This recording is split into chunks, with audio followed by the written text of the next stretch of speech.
Foi a maior tragédia no Japão desde a Segunda Guerra Mundial. Achei que fosse morrer. Achei mesmo que fosse morrer.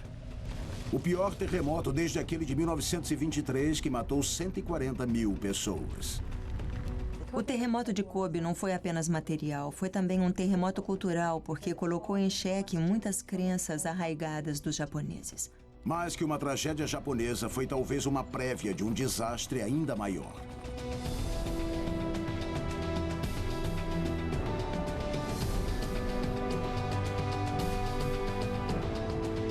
Grandes terremotos. Kobe, Japão. –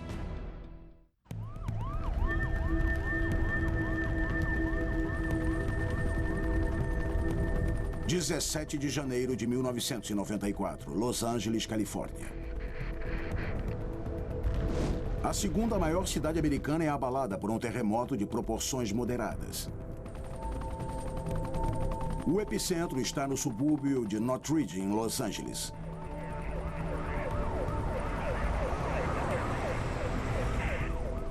Durou apenas 10 segundos e matou 57 pessoas. Terminados seus efeitos, sismólogos de todo o mundo invadiram Northridge. Entre eles, um contingente do Japão. Os visitantes do outro lado do Pacífico mal podiam imaginar que também teriam um alarme sísmico. Numa sinistra coincidência, aconteceu na mesma data, 17 de janeiro, exatamente um ano depois. Kobe, Japão, localiza-se na Baía de Osaka, 448 quilômetros a sudoeste de Tóquio. Faz parte da segunda maior área urbana do Japão. É um dos portos marítimos mais movimentados do mundo. 1/3 de todo o comércio do Japão passa por seu moderno ancoradouro. A beleza e envergadura internacional de Kobe atrai gente de todo o mundo. Muitos desses bairros densamente habitados possuem casas cobertas de telhas tradicionais. Ogi Takatoshi e sua família viviam numa delas. Na primavera de 1994, uma menina plantou sementes de girassol no jardim da família. As sementes plantadas iriam se tornar uma fonte de inspiração para os habitantes de Kobe.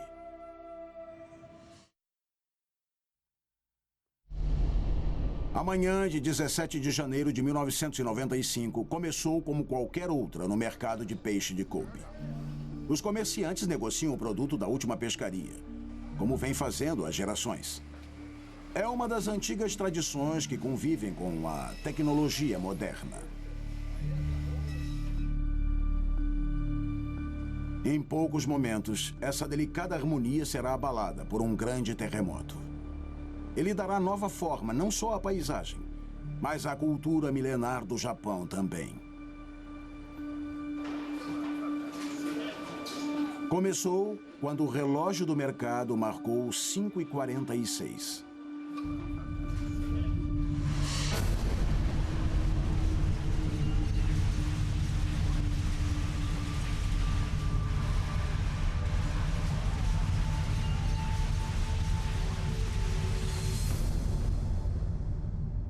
Os 20 segundos pavorosos foram registrados por uma câmera de segurança. O terremoto está para sempre gravado na lembrança de todos. Achei que fosse morrer. Achei mesmo que fosse morrer. Eu estava certo de que o teto desabaria sobre nós. Em segundos, a escuridão foi interrompida pelas chamas de vários incêndios.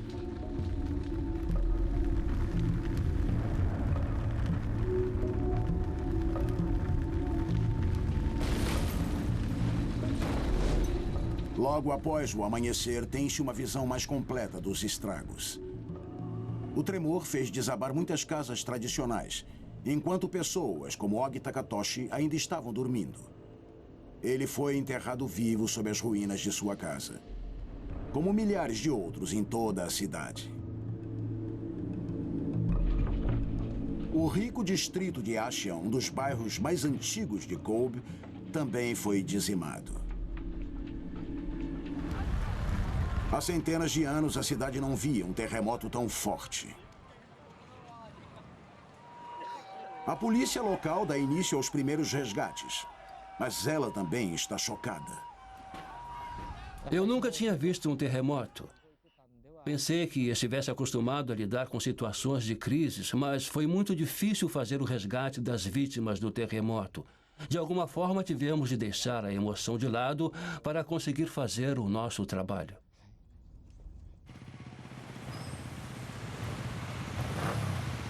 Kobe agora é um verdadeiro caos. As ruas estreitas da cidade estão congestionadas e o sistema de atendimento de emergência está sobrecarregado.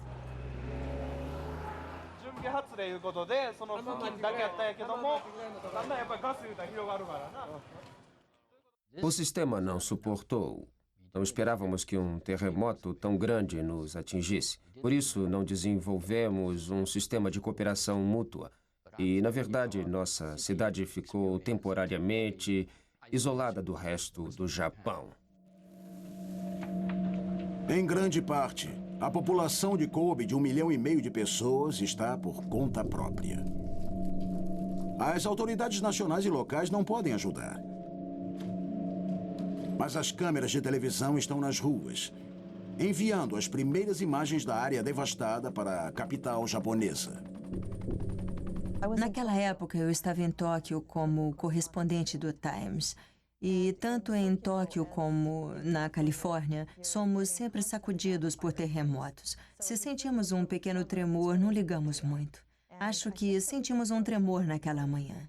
A diferença foi que, ao ligar a televisão, vi uma imagem inacreditável da autoestrada Hanshin completamente tombada para um lado e pensei, meu Deus, vai ser dos grandes.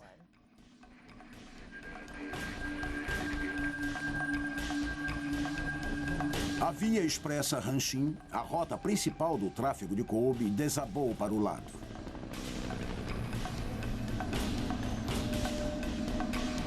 Acima dos carros esmagados, um ônibus cheio de esquiadores ficara a centímetros do desastre. Mas sobe o número de vítimas fatais. Logo seriam milhares. Nas ferrovias, os trilhos de aço estão retorcidos como espaguete. Por toda a cidade, arranha-céus ruíram.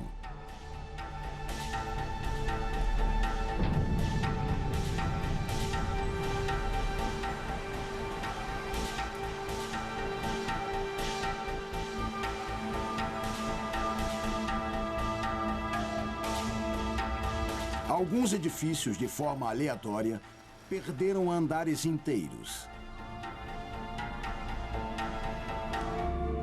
Milhares de pessoas estão desabrigadas.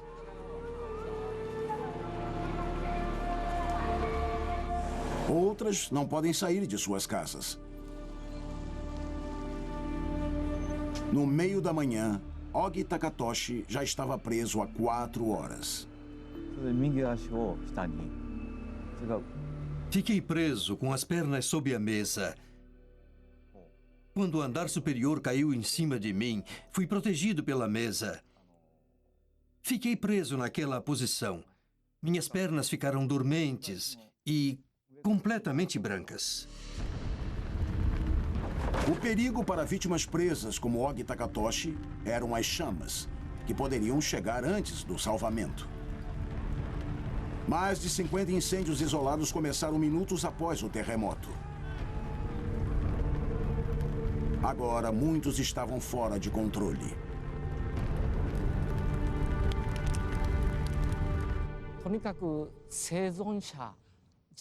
Só queríamos encontrar tantos sobreviventes quanto possível, não cadáveres.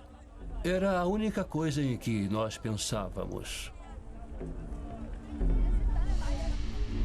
A quantidade de estragos sugeria um terremoto de grande magnitude.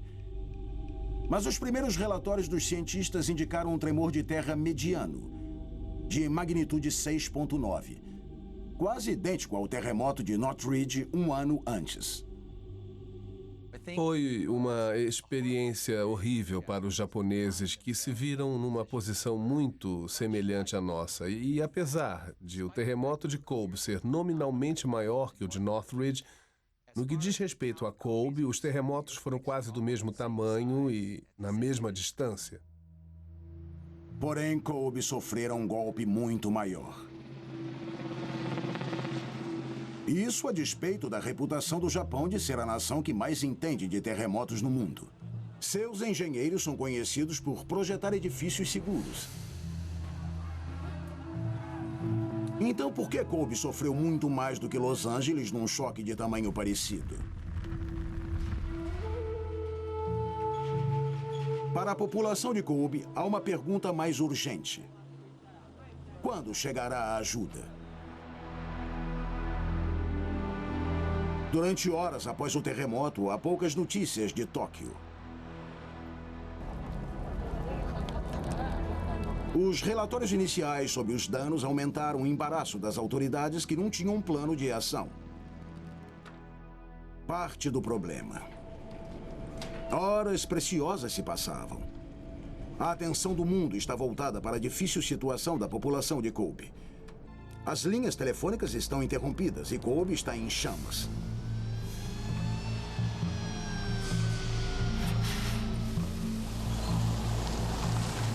As tubulações de água romperam-se com os tremores, deixando os cidadãos sem água e os bombeiros sem a pressão necessária.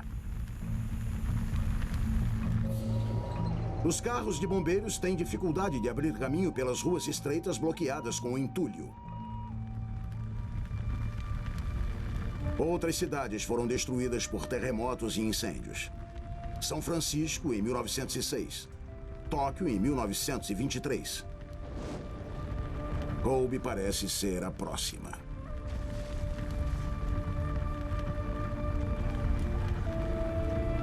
Quem salvará a cidade junto à Baía de Osaka?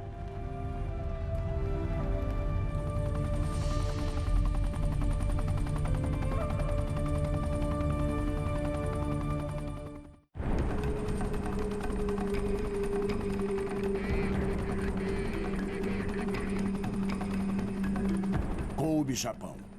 É a tarde do dia 17 de janeiro de 1995. 142 grandes incêndios estão em andamento.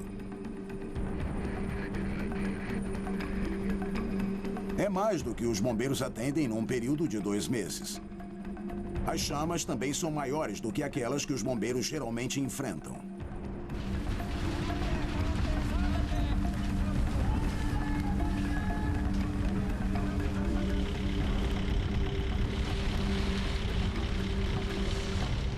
Cerca de metade dos bombeiros foi afetada e alguns perderam membros da família. E todo o sistema de tráfego estava interrompido. O fornecimento de água também, e nós não imaginávamos as proporções possíveis dos estragos até que o terremoto nos atingiu. Os bombeiros de Kobe estão em desvantagem na luta contra as chamas, porque enfrentam falta de água. Também tem que ajudar no resgate dos muitos que estão presos entre os destroços. No meio da tarde, alguns habitantes completaram mais de 8 horas soterrados. Em sua casa desmoronada, Ogi Takatoshi perdera totalmente a sensibilidade das pernas. Foi preciso que 3 pessoas trouxessem um guindaste para retirar o entulho de cima de mim. Finalmente me tiraram de lá. Para mim, foi um milagre. Os residentes que, com sorte, haviam escapado dos destroços não tinham para onde ir. As pessoas estavam em choque. Vagavam com expressão aturdida. Muitos carregavam sacolas de compras com poucas roupas. Não havia nada para comer, não havia água corrente nem aquecimento. Ginásios de escolas eram usados como abrigos e rapidamente ficavam lotados. As pessoas esperavam, elas estavam ali esperando que alguém lhes dissesse o que fazer. Mas na confusão do terremoto, ninguém lhes dizia o que fazer. Eles se alinharam nos ginásios com cobertores, colchonetes, coisas assim. E havia um contraste entre a ordem mantida pelo público e a devastação material da cidade.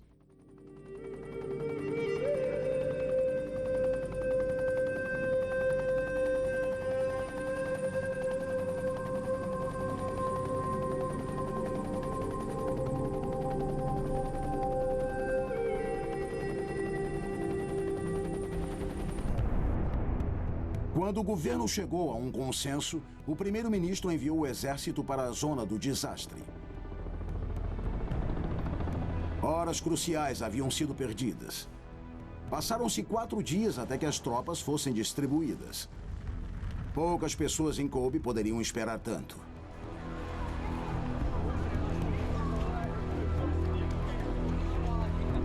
Porém, uma nova controvérsia surgiria. Vários países haviam oferecido ajuda. Equipes internacionais de resgate chegam a Kobe, mas esbarram na burocracia. No momento não tem como chegar aos locais. Sabemos que existem, mas o problema é descobrir onde é que eles estão. Não estamos conseguindo encontrar ninguém que nos diga, sim, pode ir até lá. Os médicos japoneses tinham suas próprias frustrações. Um deles tentou conseguir um helicóptero militar para transportar pacientes, mas foi impedido pela burocracia.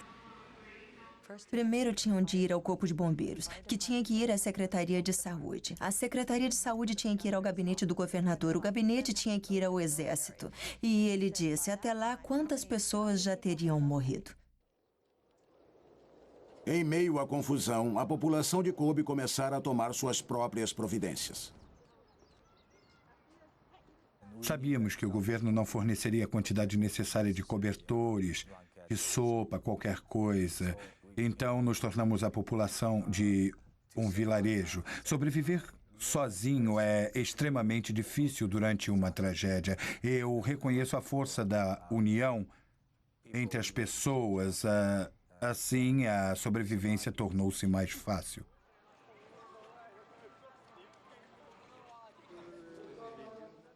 O que se via em Kobe eram pessoas vindas de todo o país. As grandes empresas deram folga aos funcionários para que fossem ajudar as vítimas do terremoto. Estudantes não paravam de chegar para ajudar da forma como pudessem. No dia seguinte ao terremoto, os muitos incêndios ao redor da cidade começaram a se extinguir. Tremores subsequentes continuavam por toda Kobe, e as autoridades avisavam a população sobre o perigo de retornar às casas danificadas. Os cientistas começavam a entender por que Kobe sofrera um choque tão terrível. Eles localizaram o epicentro no estreito canal entre a cidade de Kobe e a ilha Ajawi. Quando a falha se rompeu, grande parte de sua força direcionou-se para Kobe. O mais assombroso sobre o terremoto de Kobe é que, sendo tão pequeno, causou tantos danos e vítimas. Apenas a parte que se rompeu ao norte rompeu-se em direção a Kobe. Essa parte do terremoto é menor que a ocorrência de Northridge. Mal chegou a magnitude 6,5, mas matou 6.000 pessoas e causou um prejuízo de 100 bilhões de dólares. Os cientistas japoneses não ficaram apenas chocados com o terremoto de Kobe. Ficaram envergonhados. Principalmente depois de terem visto os danos causados pelo terremoto de Northridge. Foi mais doloroso ainda porque os japoneses são o povo mais consciente do mundo no tocante a terremotos.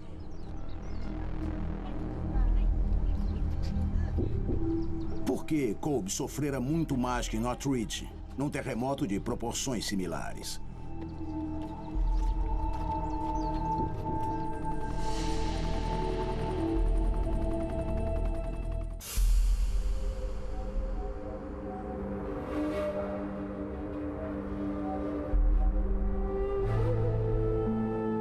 Uma semana antes, Kobe era uma das joias do Japão moderno. Agora, parece uma cidade fantasma.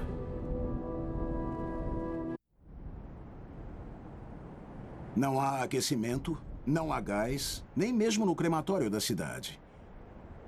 Não há como dar um destino aos corpos, cujo número passa de 6.000.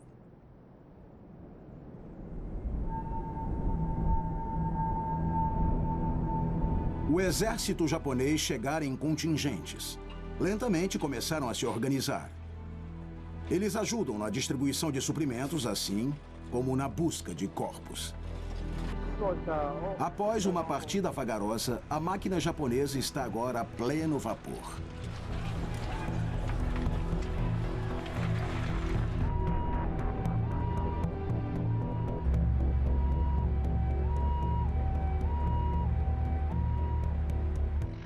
Eu me lembro que fui à prefeitura de Kobe e vi o seu centro de comando. Tinham tudo esquematizado.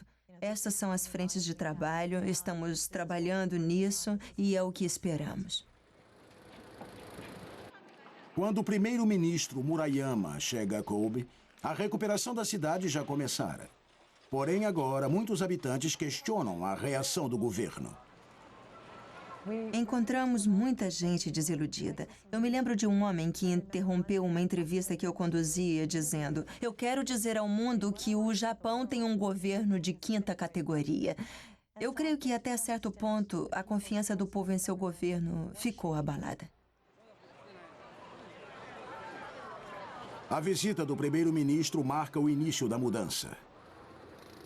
O governo acabará por revisar os procedimentos de emergência para evitar a demora no atendimento após um terremoto.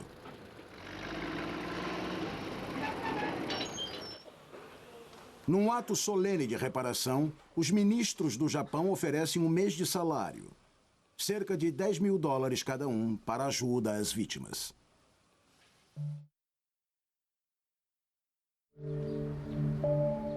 Na primavera, todo o entulho havia sido retirado e as cerejeiras floresciam em toda Kobe.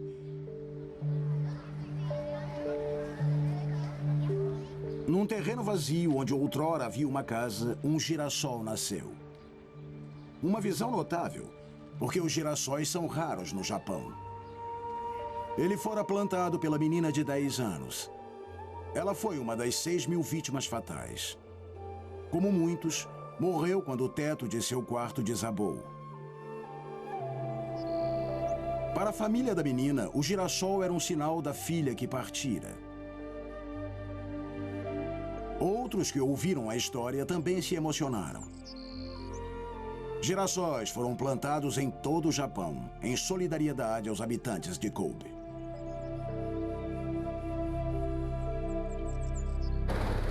Porém, muitos continuavam a imaginar por que Kobe havia sido devastada por um terremoto de proporções médias. Em parte, a resposta é que Kobe é uma cidade de grande densidade populacional, localizada sobre a sucessão de falhas. Mas o solo fofo e o aterro que circundam a Baía de Osaka também foram fatores primordiais.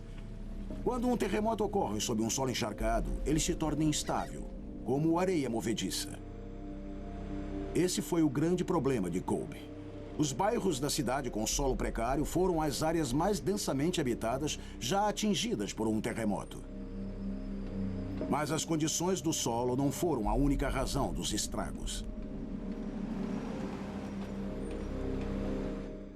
A grande lição de Kobe foi que a engenharia é importante. Numa única esquina de Kobe, olhando em volta, era possível ver edifícios totalmente destruídos, edifícios construídos no início do período pós-guerra.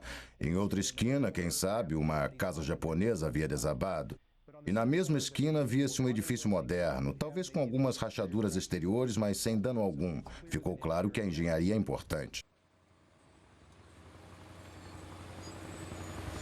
A mais dramática lição de engenharia foi dada pela Via Expressa Hanshin. Este elevado de 4 pistas era uma das artérias principais de Kobe, mas imediatamente após o terremoto, passou a simbolizar a difícil situação da cidade. Como uma estrutura maciça como esta pudera tombar para o lado, como um gigantesco brinquedo de armar.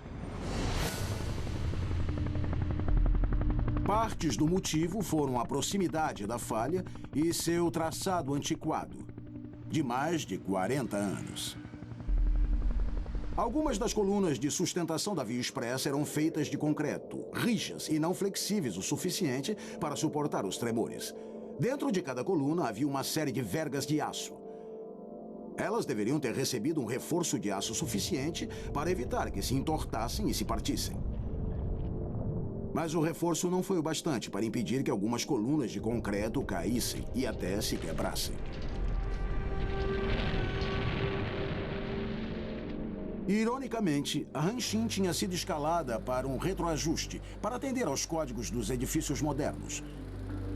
Mas o trabalho foi adiado porque o risco de um terremoto foi considerado pequeno. Mas as construções mais vulneráveis de Kobe, que produziram o maior número de vítimas, foram as casas tradicionais, com fracas paredes de madeira e cobertas com pesadas telhas, erguidas para outro tipo de desastre.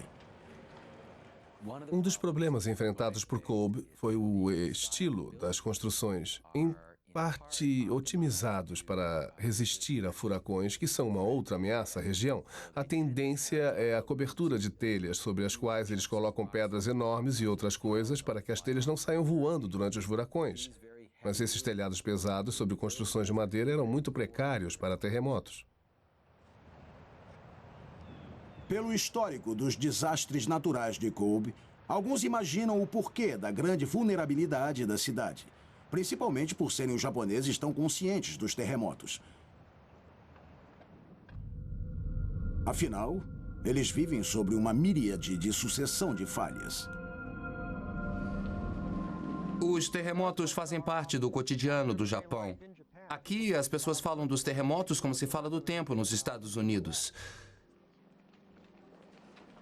Por causa disso, todos têm consciência dos terremotos e as pesquisas são bem enfatizadas. Todos se interessam muito. O indivíduo comum tem um bom conhecimento de sismologia. E isso realmente faz parte da vida japonesa, com toda essa atividade sísmica. Tóquio. A capital do Japão fica apenas a 450 quilômetros de Kobe. Mas as duas cidades parecem dois mundos à parte. 14 milhões de pessoas vivem aqui. Tóquio é a maior. A cidade mais rápida, mais ostentosa e mais cara desta parte do mundo.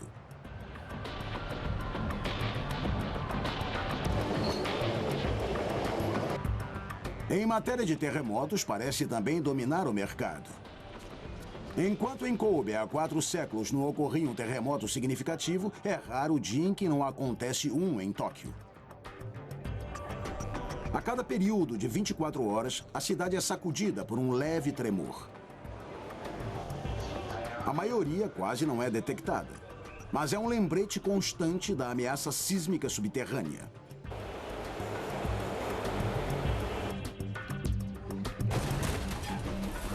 Treinamentos de emergência também são uma rotina na vida em Tóquio. Eles são exigidos nas escolas e em muitas empresas.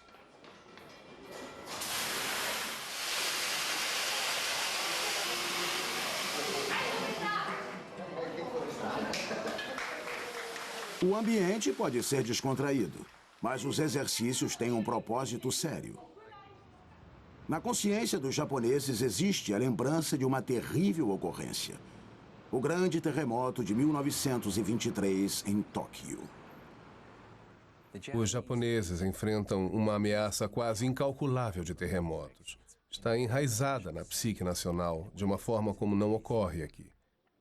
Imaginem um terremoto dizimando uma parte significativa das populações de Nova York, Chicago e Washington, capital. Tóquio é basicamente isso para o Japão. Na virada do século XX, Tóquio começou a misturar seu passado asiático com a cultura ocidental moderna. A maior parte da cidade era composta de pequenos edifícios de madeira. Em 1º de setembro de 1923, uma data até hoje lembrada no Japão, aconteceu o grande abalo. Um terremoto de magnitude 8.3 atingiu a região plana ao redor da Baía de Tóquio, chamada Planície de Kanto.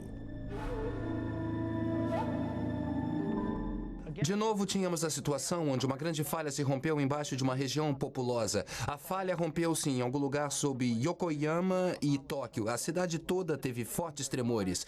Depois deles, grandes incêndios. Naquela época, a maioria das construções era de madeira e depois que o incêndio teve início, espalhou-se por toda a área.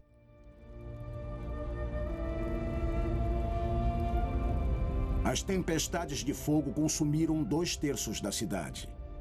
Teme-se que a Tóquio moderna venha a ser devastada por um terremoto similar. Por essa razão, a ameaça a outras cidades do Japão, como Kobe, foi esquecida. Os japoneses consideram que sua maior vulnerabilidade está ao sul de Tóquio, que eles chamam de brecha de Tokai. Eles investiram quase tudo tentando fazer a previsão desse terremoto. Sim, eles têm falhas por todas as ilhas, mas não consideram, é provável que corretamente, nenhuma dessas falhas tão ativas quanto algumas na área da brecha de Tokai. Tóquio sempre foi o centro. Mas, na verdade, o país todo é um perigo. O Japão é a Disneylândia geológica. Tudo acontece ali. Não há como ignorar. No Japão tudo acontece, todo tipo de interação de placas, e isso significa todo tipo de terremotos e vulcões. O Japão deve toda essa violenta atividade à sua localização no globo, próxima aos 4 maiores pedaços da crosta terrestre chamados placas tectônicas. Quando as placas tectônicas colidem, a tensão vai crescendo e os terremotos ocorrem. Há grandes terremotos ao largo do litoral causados pelos movimentos tectônicos e grandes terremotos em terra firme devido a toda a tensão que o movimento das placas gera nas ilhas do Japão. A tensão sobre as terras japonesas é gigantesca. No fundo do oceano, a placa do Pacífico está sendo empurrada ou subtraída para baixo da placa filipina. E a placa filipina, por sua vez, está sendo subtraída para baixo da placa eurasiana.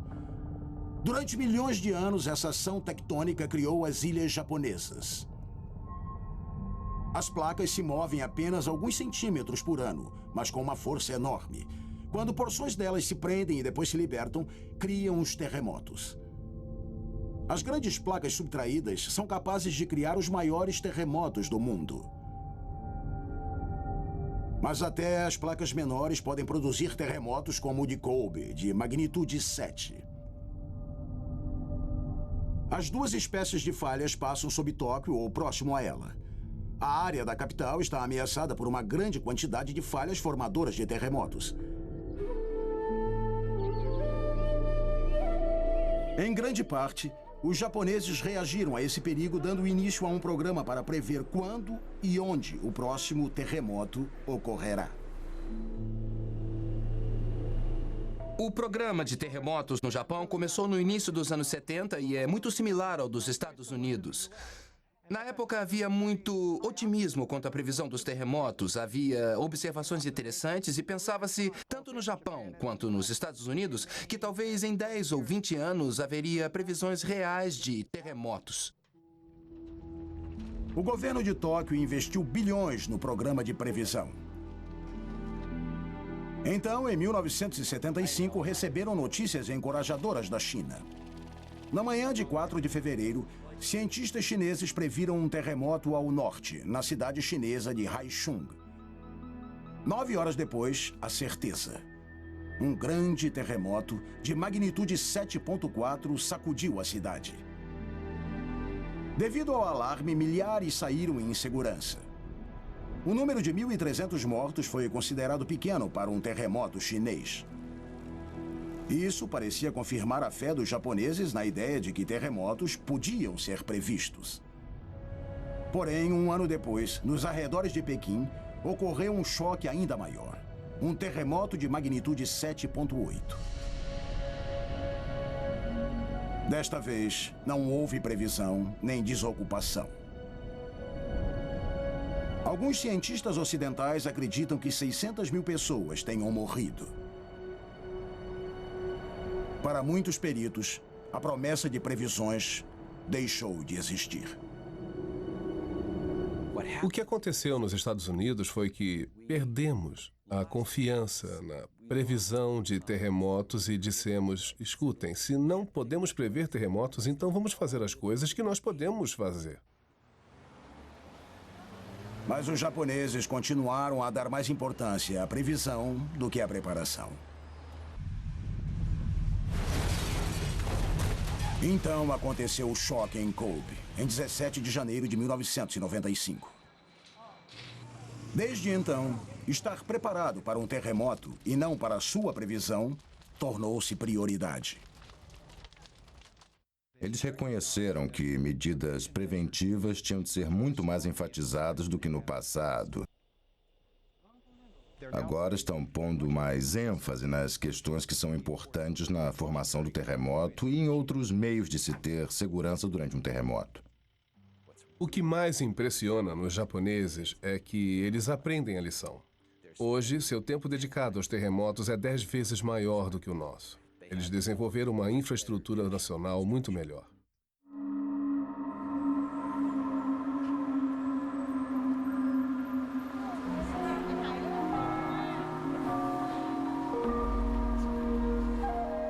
Esse terremoto ocorrerá, nós não sabemos quando, mas haverá um grande terremoto na área de Tóquio. Não conseguimos deter os terremotos, eles ocorrem há milhares de anos e assim continuarão. Mas podemos conviver com eles, fazendo com que a nossa cidade sobreviva e com que as pontes e edifícios resistam a um forte tremor quando ocorrerem. Haverá danos, mas podemos evitar isso, por isso temos de preparar a reação de emergência. Quando esse terremoto inevitável ocorrer, este centro de controle irá detectá-lo. Os japoneses estão considerando seriamente a ameaça de terremotos e os incêndios decorrentes. Esta sala está preparada para o desastre. Em instantes, se transformará num centro de comando, com o pessoal coordenando os trabalhos de emergência. A população do Japão está muito mais preparada que a nossa. Eles têm exercícios de desocupação e as pessoas sabem o que fazer. Isso é um fator importante. Se não houver pânico, vidas serão salvas. Mas uma preparação elaborada pode apenas mitigar o desastre, não evitá-lo. Tóquio é uma das maiores e mais densamente povoadas cidades do mundo. Tem um importante papel nas finanças globais. Some-se a isso um terremoto e a tragédia será inevitável. E quase incalculável. É difícil dizer o que um terremoto poderá causar a Tóquio, mas quando vemos a devastação ocorrida em Kobe, quando um grande terremoto e fortes tremores afetam uma cidade densamente povoada, é fácil imaginar que os danos serão tremendos em Tóquio e que milhares de edifícios poderão desabar. Poderão ser milhares de mortos, e é muito preocupante imaginar o que um grande terremoto poderá causar a Tóquio.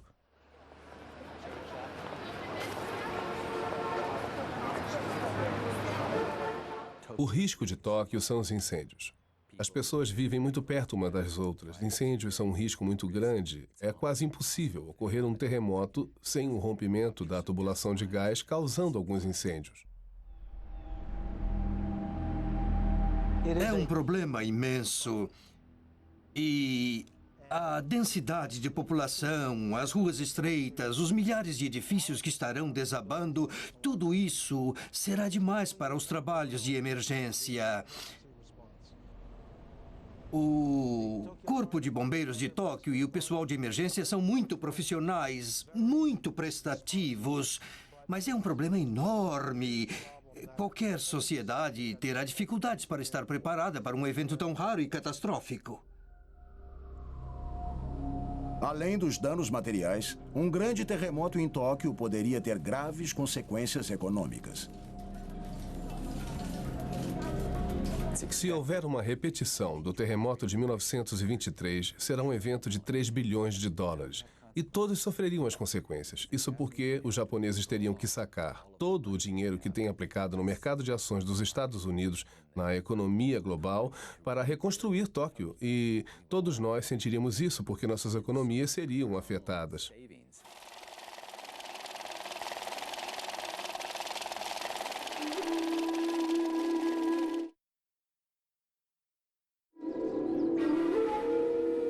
Vendo Kobe hoje, é difícil imaginar que esta cidade já sofreu uma tragédia.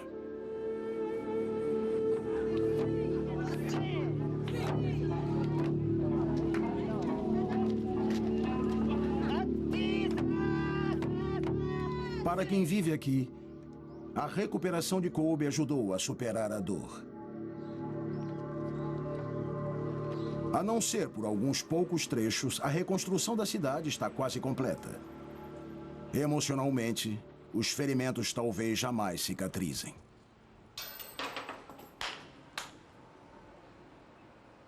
Mas na rede sutil e solene da tradição japonesa, as mudanças foram profundas.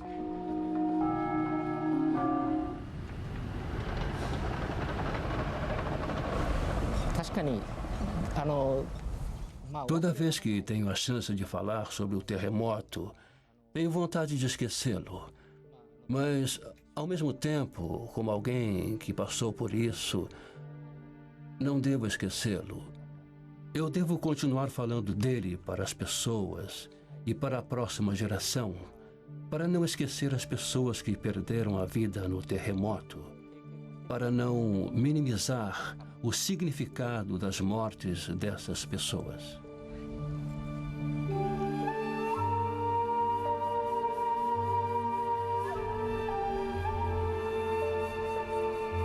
Num cemitério da vizinhança, uma família relembra a morte de seu filho mais novo, vítima do terremoto.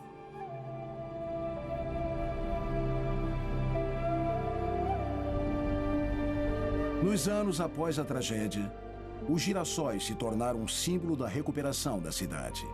Também são um sinal das mudanças no Japão. Assim como um lembrete delicado. Lembrem-se de Kobe. Honrem seus mortos, na esperança de que não tenham morrido em vão. E rezem para que as lições da cidade da Baía de Osaka não sejam esquecidas.